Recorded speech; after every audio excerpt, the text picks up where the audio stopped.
Ooh, that's where the money is. Let's go take it. Do you think he's still alive? I do not. I don't think he's alive either. It's just a story. It's a great story. Thanks.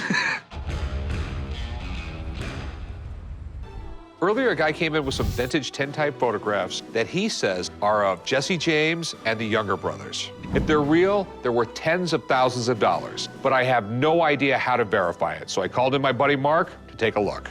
Hey, Rick. Hey, chum. Mark. How you doing? I'm doing great, man. Check this out. What do we got? Jesse James tintypes. Interesting thing about Frank and Jesse James is they invented the bank robbery. Their gang invented, ooh, that's where the money is. Let's go take it. Okay. Let me take a look at the Jameses first. When you look at the Jameses, their ears start at about the corner of the eye. And this one, his ear is way too high up for the known images. So, in your overall opinion, are any of these of the James gang, the Youngers, or any of them? I don't believe so. Thanks for coming in, Mark. Not a You're the problem. best. See you later, Mark. Good to see you. Thank you. Nice to meet you. Good to meet you. I respect his opinion, but I'm definitely not giving up on this. I really still feel strongly I've got the real McCoy here. Mark really knows what he's talking about. I think you're wanting to see it so bad that you're seeing it. I'm not seeing it.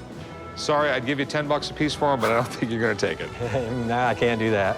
Have a nice day, man. Okay, thank you for your time. You have a piece of a $20 bill. It is a piece of a $20 bill from the D.B. Cooper hijacking. He jumped out of a 727 in November of 1971 with $200,000. Do you know a lot about D.B. Cooper? I do. Do you think he's still alive? I do not. Okay. I don't think he's alive either.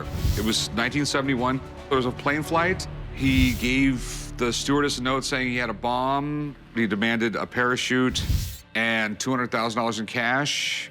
They landed, gave him what he wanted, took back off, and he jumped out. Exactly. But he also jumped out in the middle of a storm at 10,000 feet where the wind chill was like 70 degrees below zero. He's never been identified or located. So how did they actually determine that this was part of the money from D.B. Cooper? Well, they had the serial numbers from all of the money, and even though this bill doesn't have a serial number on it, it was found with the bills that did have the serial number on it. How much do you want? I really want $2,000. Some of the larger fragments go for way more money than that. I'm thinking like $1,000. I was thinking that $1,800 was going to be my lowest. How about $1,500? It is a really rare thing. I really got to have $1,700. Rick, go ahead and split it at $1,600. $1,600 is a little low. No, it's not. That's what we can pay. All right, All right. you have a deal. All right. I'll meet you right up front. Thank you Okay. much, sir. Thank you.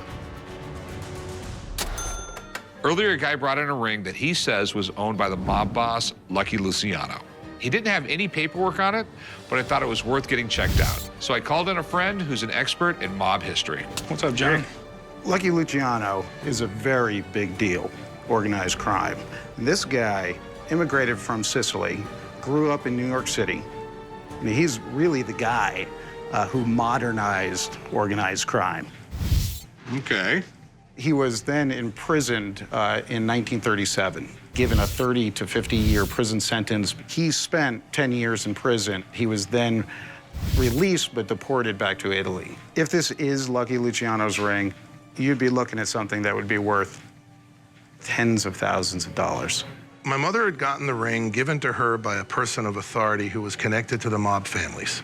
I was told it probably was manufactured in the late 1800s, but I don't have any way of proving that. Do you happen to have any photographs or letters that would establish a relationship between your mother and any of these organized crime figures? Not truly. Considering all the information we have, unfortunately, I just don't think we can conclude that this is Lucky Luciano's ring. It's just a story. It's a great story. Thanks. Thanks, Jonathan. You have to have some kind of documentation to authenticate it. I mean, there's just no reason for us to think that this ring had any association to Lucky Luciano. I think the piece is real. I'd keep on doing some research. Maybe you can find a picture. Maybe you can find some evidence. But for now, there's nothing I can do. Have a good one, man. Thanks.